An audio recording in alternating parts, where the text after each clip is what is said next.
Hoje nós celebramos a festa da circuncisão do Senhor, a 8ª de Natal, também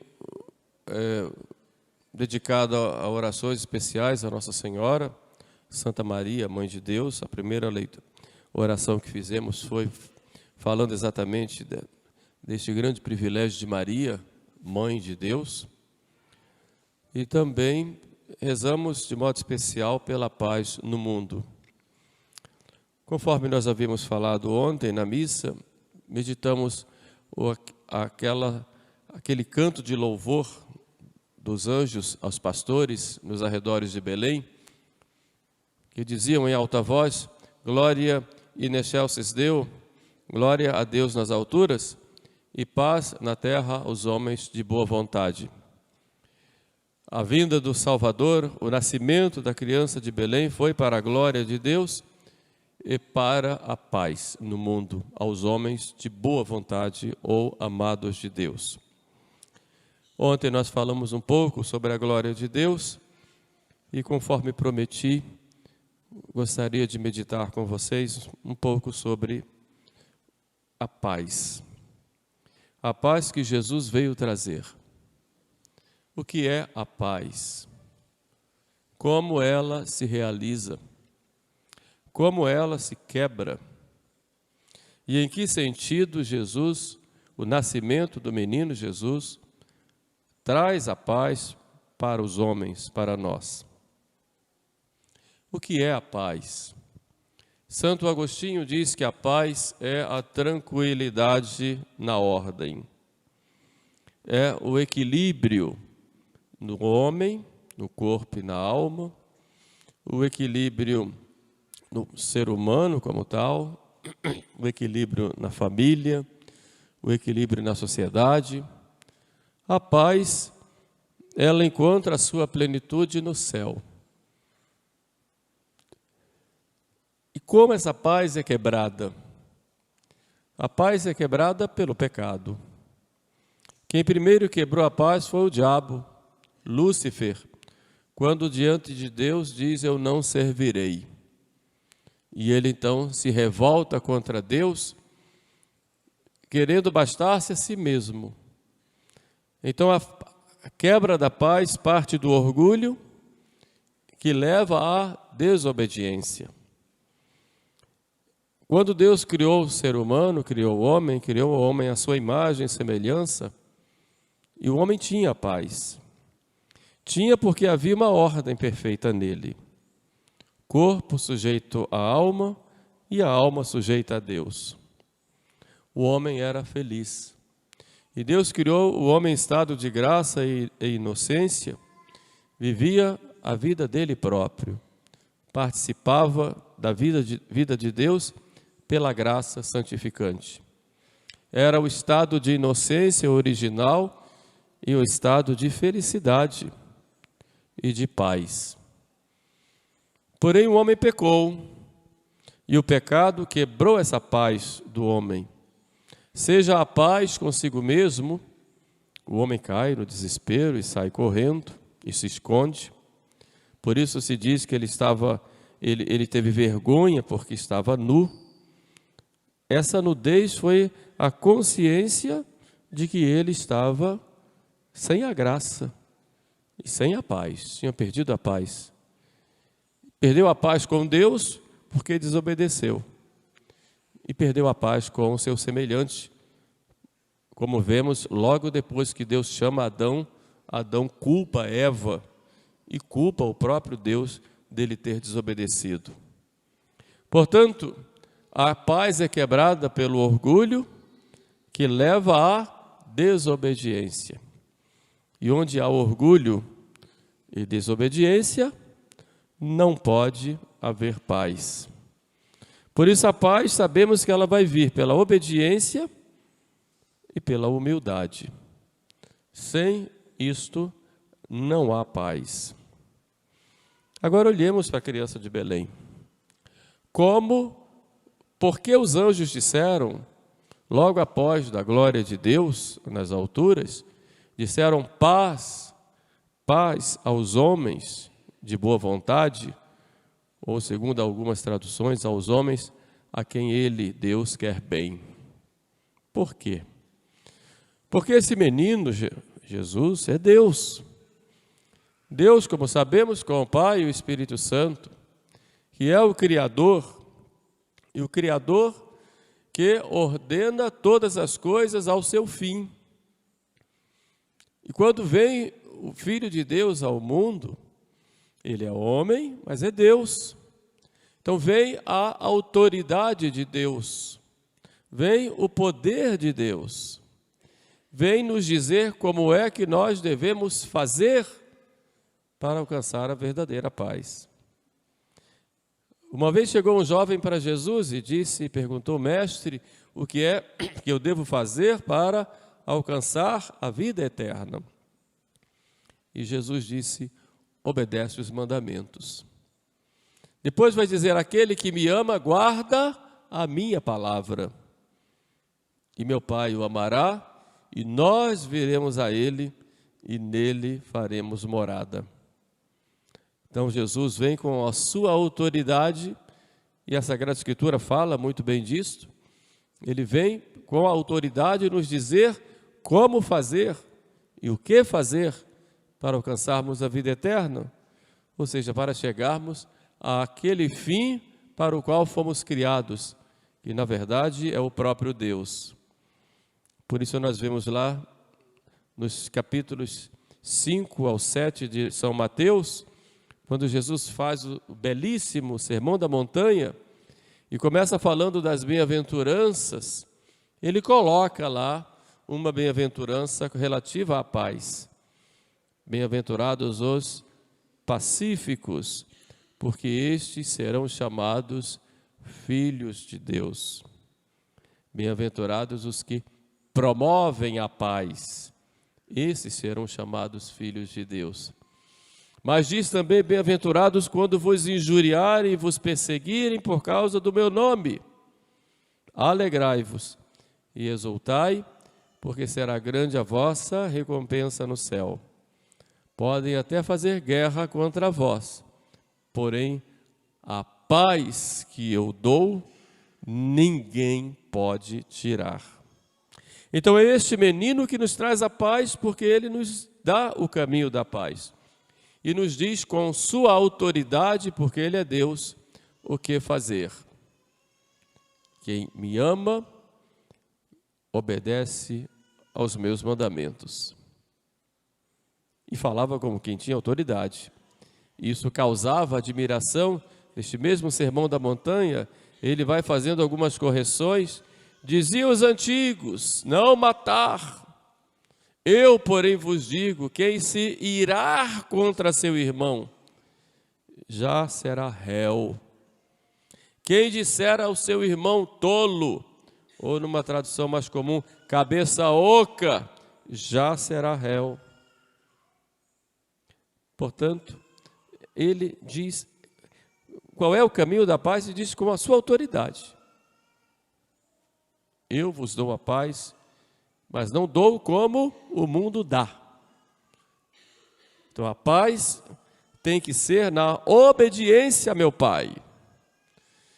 E ele é um exemplo de obediência. Por obediência ele vem ao mundo. E por obediência ele se entrega à cruz. Pai, se é do teu agrado, afasta de mim este cálice, mas não se faça a minha vontade, sim a vossa.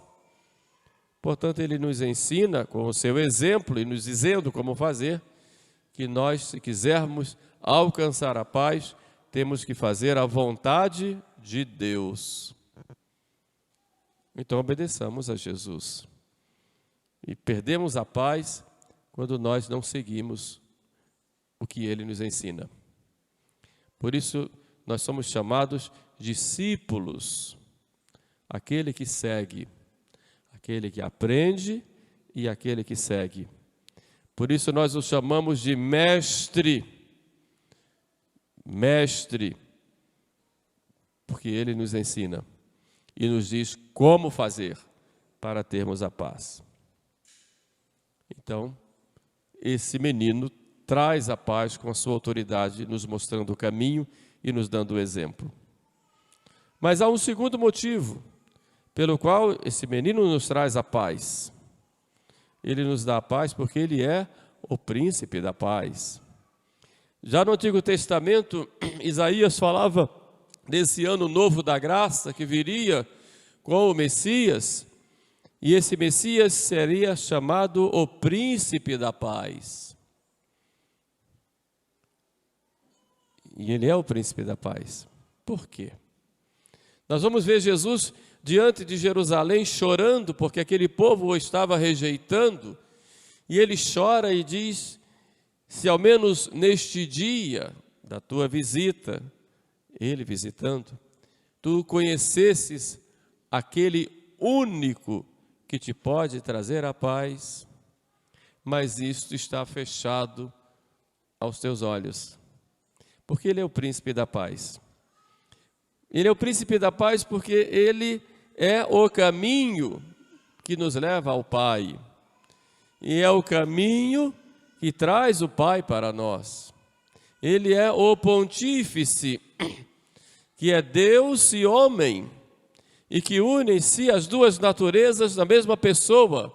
A segunda pessoa da Santíssima Trindade é Deus, e como Deus é eterno, como Deus poderoso, como Deus onisciente, como Deus presente em toda parte, como Deus amor, mas é homem, e homem de dor, mas é homem.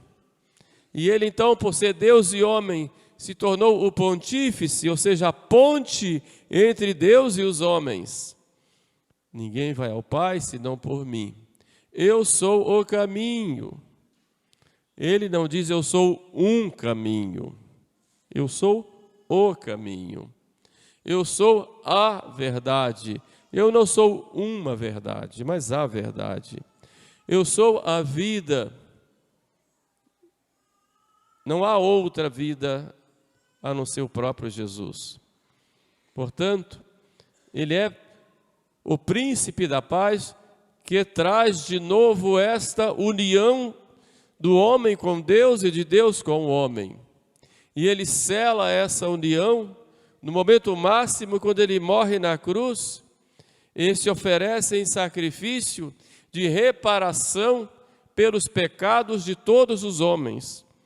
Por isso vemos o profeta Isaías dizer: ele assumiu sobre si as nossas dores, as nossas maldições. Ele assumiu os nossos pecados, assumiu sobre si tudo isto para nos dar a vida eterna e nos unir de novo com Deus, para quebrar esta inimizade, nos reconciliando com Deus e conosco. Por isso ele é o príncipe da paz. E quando Jerusalém rejeita este príncipe da paz, rejeita essa grande graça de Deus, que dá para ele, que dá para o povo de Israel uma nova vida, mas rejeita. Nós também rejeitamos a Jesus por nossas vaidades, pela nossa desobediência e, sobretudo, pelo nosso orgulho. E não queremos que ele reine sobre nós pelo nosso orgulho. Queremos muitas vezes uma religião apenas de ritos, que são bonitos, importantes, mas só isso não basta. É preciso que o Cristo esteja em nós e nós vivamos nele, para que ele realize em nós esta paz que nós tanto buscamos. E todo mundo quer ter paz, mas não existe paz fora de Jesus. Nós vemos em muitos lugares encontros pela paz. Juntam-se lá pessoas de diversas religiões, diversas crenças, ou chefes de Estado, ou encontros pequenos em cidades, em estados. Vamos todos falar da paz, trabalhar pela paz, e fazem passeatas, fazem canções, uniformes, gritos de alerta. Tudo isso pode ter o seu valor enquanto chama a atenção das pessoas para uma paz entre os homens.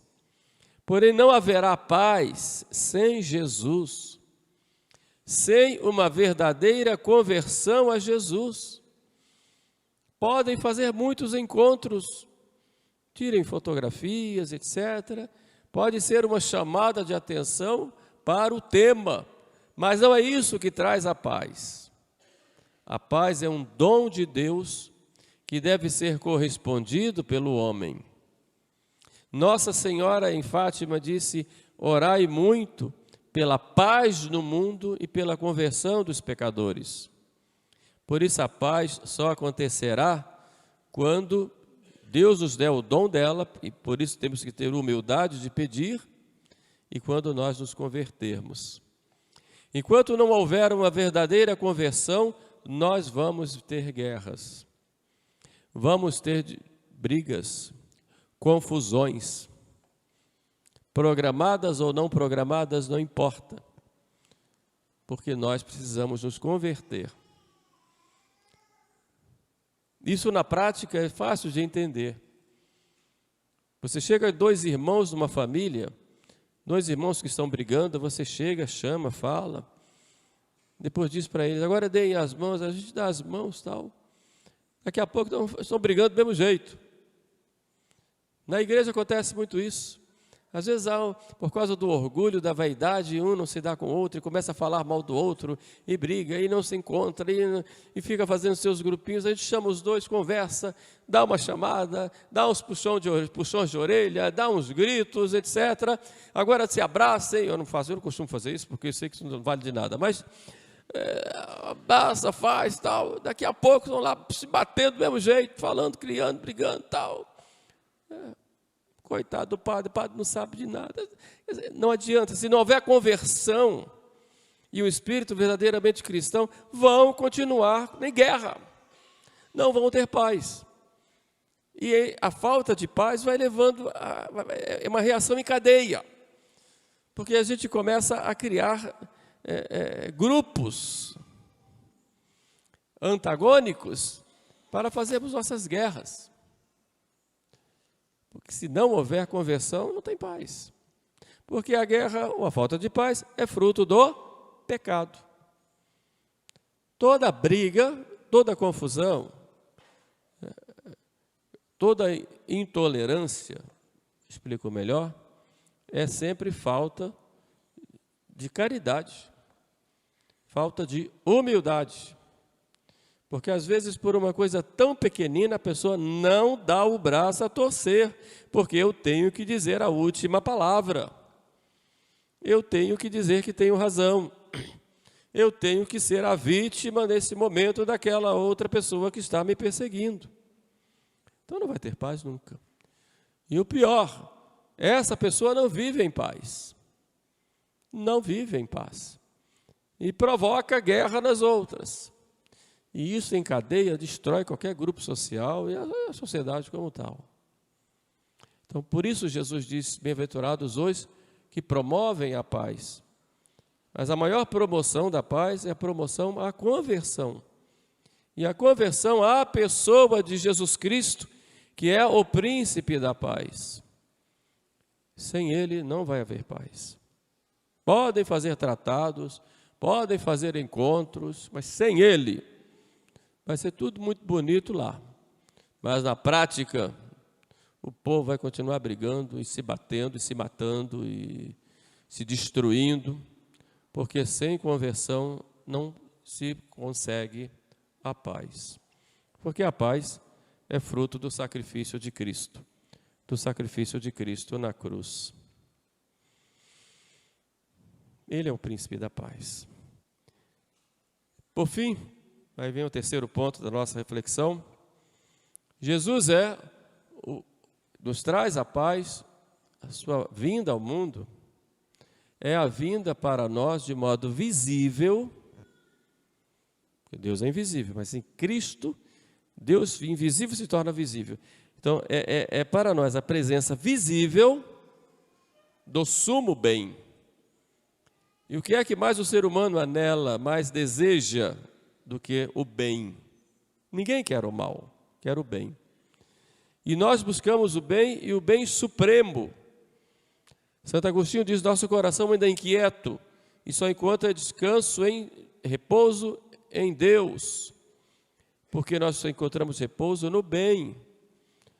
E todo bem, para ser um bem, tem que ser reflexo de um bem supremo que é Deus. E é este bem supremo que se fez homem. Então, quando nós vemos Jesus, vemos este bem supremo. Imagine a humildade de nosso Senhor e o amor dele em se fazer, como bem supremo, se fazer uma criança, um menino. Simples, frágil, mas um menino.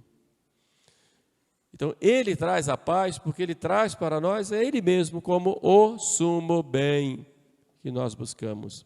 Não há necessidade de mais nada. Não há necessidade de outro bem, porque temos o bem supremo que é Jesus. Por isso São Paulo dizia: quem me separará do amor de Cristo? A perseguição, a fome,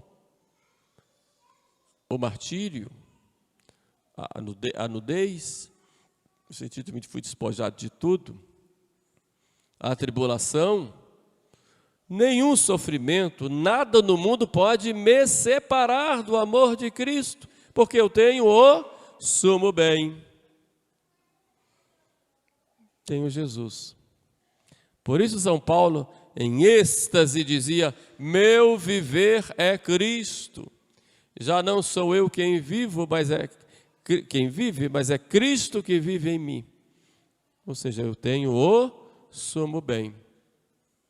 E o Papa Bento XVI, da sua encíclica Deus Caritas Est, que nós temos meditado algumas vezes, ele diz que a nossa fé é a fé numa pessoa, a pessoa de Jesus Cristo, que é o sumo bem. Então, nisso ele traz a paz para nós. E ele traz essa paz como sumo bem e nos mostra como viver. Então, nós devemos olhar em Jesus não apenas uma referência, um modelo, mas viver nele, pensar como ele, querer como ele, viver a vida dele. E esse é o grande desafio, e a santidade consiste nisto, em vivermos como Jesus. O que é que Jesus faria no meu lugar? Eu faço. Santa Teresinha, na sua delicadeza, ela dizia: eu quero em tudo dar prazer a Jesus. Então aí eu tenho a paz, porque estou nele. Nada pode me tirar essa paz.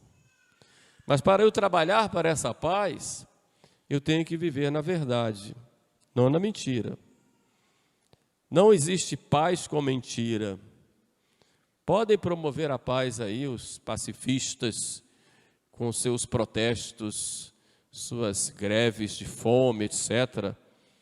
Isso não traz paz. Traz paz, é a verdade, é o fundamento da paz.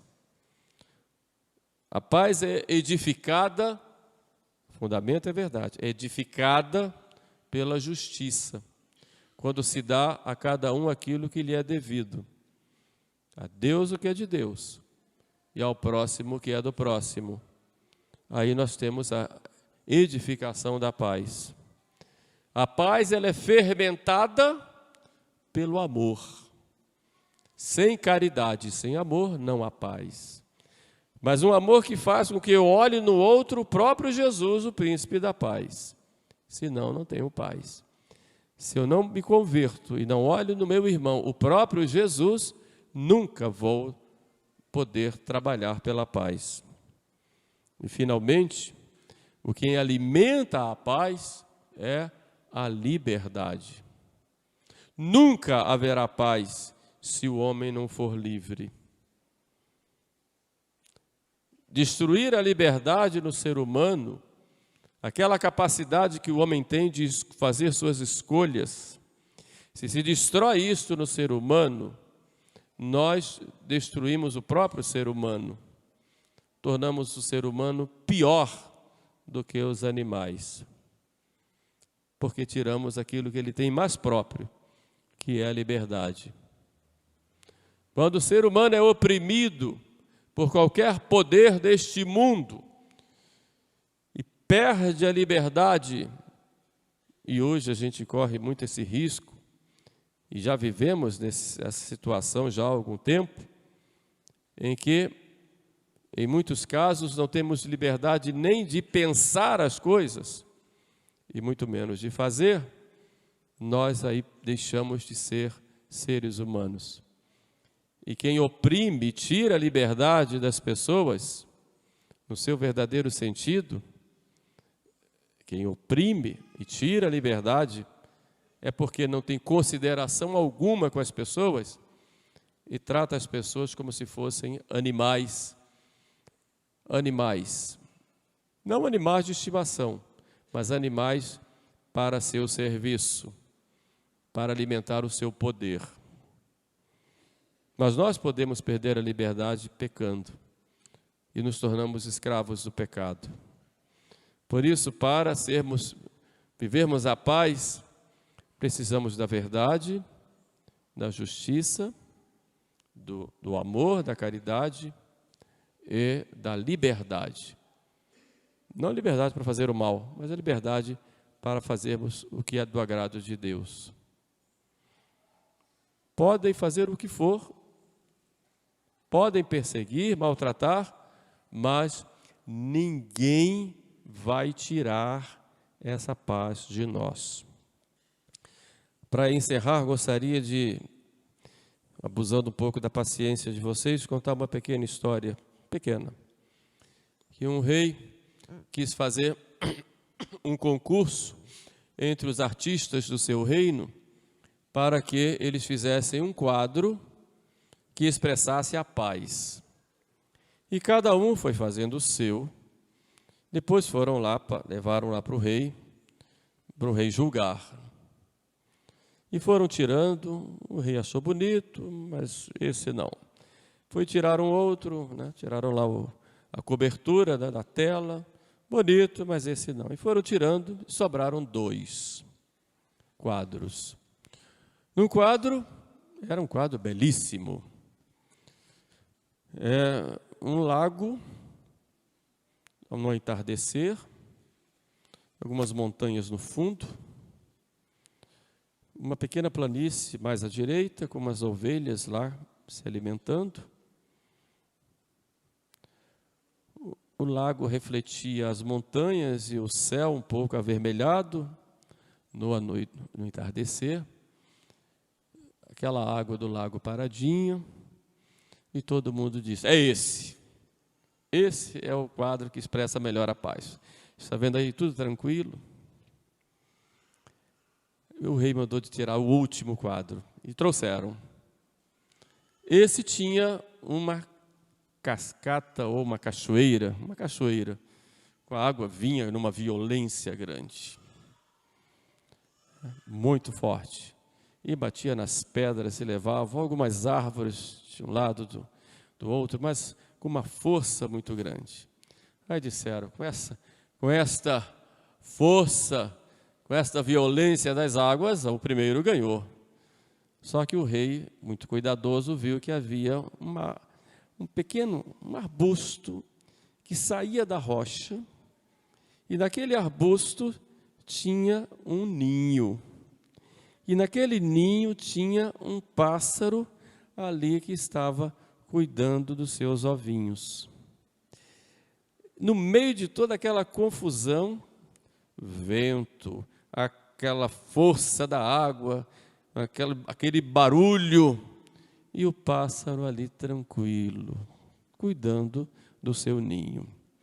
O rei disse, esse expressa a paz. Essa é a expressão da paz. A paz que Deus nos dá, ninguém tira. Podem vir raios, trovões, podem vir perseguições, maus tratos, aluviões, torrentes. Ninguém tira a paz de quem está protegido por nosso Senhor. ninguém tira. Porque essa paz é uma paz com Deus, depois a paz conosco, pela nossa consciência tranquila e pela graça, e daí a paz com os nossos irmãos. Essa é a paz verdadeira, que só Jesus Cristo pode dar. Louvado seja nosso Senhor Jesus Cristo.